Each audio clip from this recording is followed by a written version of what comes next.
Yeah!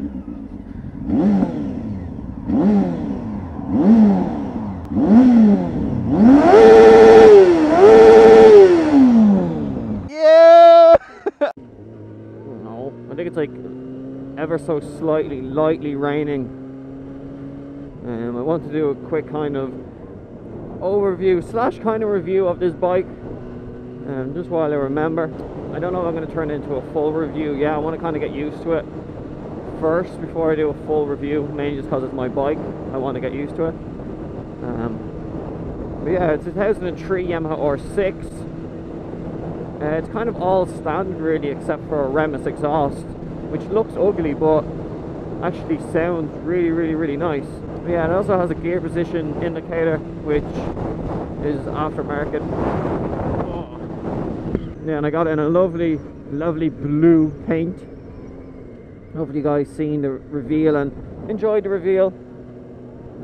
I do not have the equipment to do a professional looking reveal. It was all done on my phone. But I tried. Straight away off the bat, the one thing that I hate on this bike is the mirrors. Mirrors are fucking stupid. Like, I can literally only see my elbow and I have to kind of tuck in and do that to see in the mirrors. No, it's not the biggest pain in the world, but it is a pain nonetheless. But I've kind of already gotten used to the position slightly. It feels a lot more natural than it did when I first got on it. It's not as uncomfortable as I thought it was going to be. Dash is another thing I love on it. I think a dash on this is just so sexy, especially at night when it lights up red. The main thing about this bike that everyone will kind of notice straight away, not only the power, but how smooth it is. With that delta box in it, they have it kind of all, the bike's kind of all a bit tighter. I think it's delta box 3 in it. It's all slightly tighter, and it's just so smooth. Like, there's like barely any vibrations coming from it. Obviously there's a slight vibration from the road, but when it's actually like idling and that, there's not many vibrations. Little ones come through the bars. It's kind of a normal one though, because of where the engine is, you know, on a motorbike. But it's so smooth and extremely comfortable. The power on this bike is pretty amazing, to be honest. I know it's only a 600. There's people out there that go, well, I drive a Jig 2000 turbo supercharged Hayabusa. Yeah. You know, obviously it's a 600, but in the 600 game, this is a lot of fucking power. Like, this will just pull and just keeps pulling and pulling and pulling. Like, and that's 6 gear. There is some serious power and torque in this bike, all in kind of like the mid-range. And the way it's kind of geared, it's geared always to kind of be revving in the middle, unless you're at a really low speed, kind of like the way I'm going now. You know, 50 miles an hour in 6 gear, there's a slight delay, then pulls just because I'm in a low gear. So this bike, it's a looker as well. The amount of looks I get with it straight away. Yeah, it has the fully adjustable suspension front and rear. It has the normal twin pot calipers, and I think the rear brake's actually a Brembo master cylinder, which I'm going to get looked at because it's a little bit spongy. It's kind of travel, brake. That's the way it kind of goes, as my example of it. And the headlight's a bit weird on it. The right headlight is the high beam. So I was out with a Celtic Rider yesterday, and he just flash. And it's like, pew! It's like a big fucking beam, and it's aimed right at people's eyes, like in like a normal car. So I'd be driving my people and just flash them and get them right in the eye. Not the safest thing in the world, but it's just funny. There's headlights on it, and lights in general are just very good on it. The rear, it has a rear LED tail light, which is standard on it. I believe it is standard, yeah. And it's really, really bright, like extremely bright. Not brighter than I thought it was, or what it was going to be. Like, most LED ones are shit, but the fact that it's factory, I suppose it's a lot better. Gear changing is nice and smooth.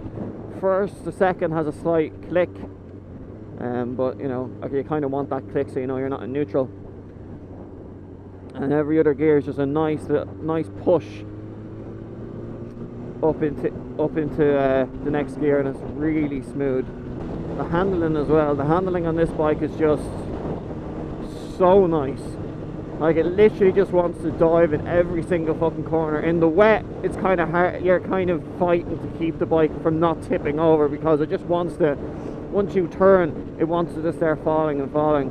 Yesterday was dry, thankfully, in the evening, so I could actually put it around the corner slightly. Not too much, because it was cold as well, so I didn't know if it was going to be icy or anything. But this bike is just, you can see where it's well track focused. Suspension on it as well. Suspension on it, I don't know what way the guy who I bought it off it's set up. But what I was told, he's kind of around the same build and height as me. So that's why I think when I hop on it, it's extremely comfortable. Fuel injection on it is beautiful and smooth, even at low revs. Very smooth.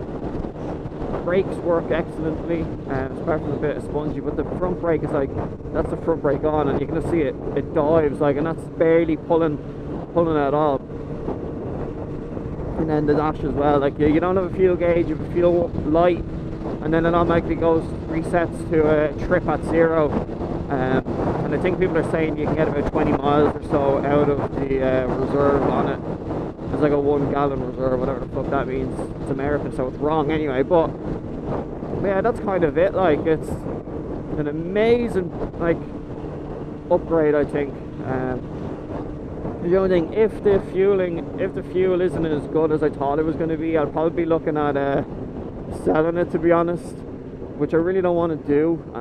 I'll probably regret it slightly, but you know, it's €16 to fill the tank compared to 8 and 10, or well, kind of 12 on the Hornet, and I'm not getting as far as I thought I was. But that could just be the way I'm riding it, and I think going on the motorway isn't going to help either, because I'll be sitting at about 80 miles an hour. But anyway guys, that's going to be the video, because I'm hopping on the motorway now. This is a super quick overview of the bike. I love this bike. I'm very happy with my choice. If any of you have the opportunity to ride one of these, go test ride one. They're kind of on a different breed than the carbureted ones. Carbureted ones really are completely different than this. But look guys, that's the video. Hope you enjoyed. Like, comment and subscribe. I'll talk to you all in the next video.